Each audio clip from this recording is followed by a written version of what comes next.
Australia ternyata surplus produksi beras meski tidak makan nasi.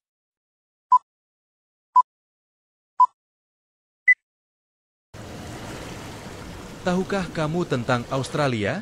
Mungkin sebagian dari kita pernah dengar nama negara ini, sebuah negara di selatan Indonesia yang cukup dikenal sebagai negara sekaligus benua. Australia adalah negara yang sangat luas, sekitar 4 kali Indonesia, dan penduduk yang sedikit, hanya sekitar 27 juta, 1/10 Indonesia.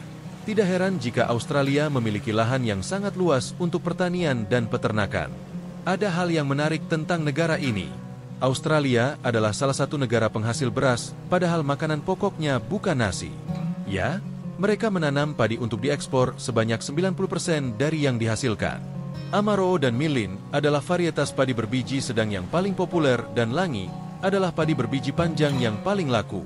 Australia juga memproduksi varietas padi berbiji pendek, seperti Koshihikari, khusus untuk pasar Jepang. Nasi memang banyak dikonsumsi di seluruh dunia, tapi di Australia tidak banyak orang yang makan nasi sebagai makanan pokok sehari-hari. Australia menanam lebih banyak padi daripada yang mereka butuhkan. Padi di Australia ditanam di wilayah Murray-Darling, khususnya di daerah irigasi Murray Valley, Colimbelly, dan Murrumbidgee. Selain itu juga di lembah Ord di Australia Barat, wilayah irigasi Burdekin di bagian tenggara Townsville, dan wilayah Queensland Utara, termasuk Mosman, Atherton-Tebelen, Cairns, Mariba, Chillago, dan Bendungan Nulinga. Metode penanaman padi di Australia sangat berbeda dengan metode tradisional yang umum ditemukan di Asia. Perbedaan utama terletak pada skala operasi, tingkat mekanisasi, dan penggunaan teknologi canggih. Pertanian padi di Australia dilakukan dalam skala yang sangat besar, dengan lahan pertanian yang luas.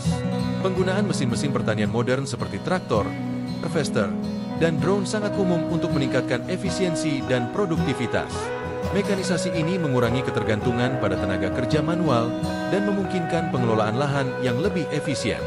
Australia memiliki sistem irigasi yang canggih untuk memastikan pasokan air yang stabil bagi tanaman padi. Penggunaan teknologi irigasi tetes dan irigasi berbasis sensor membantu mengoptimalkan penggunaan air dan mengurangi pemborosan. Hal sangat berbeda dengan penanaman padi secara tradisional yang membutuhkan air senagat banyak.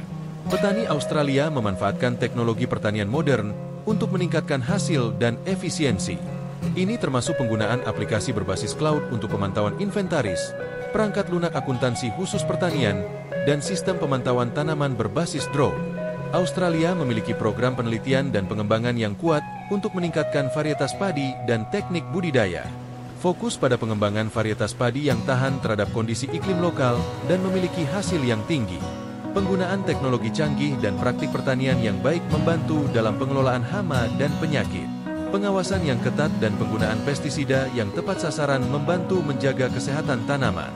Rata-rata hasil panen padi di Australia dapat mencapai Oktober 12 ton atau lebih per hektar. Angka ini jauh lebih tinggi dibandingkan dengan rata-rata global.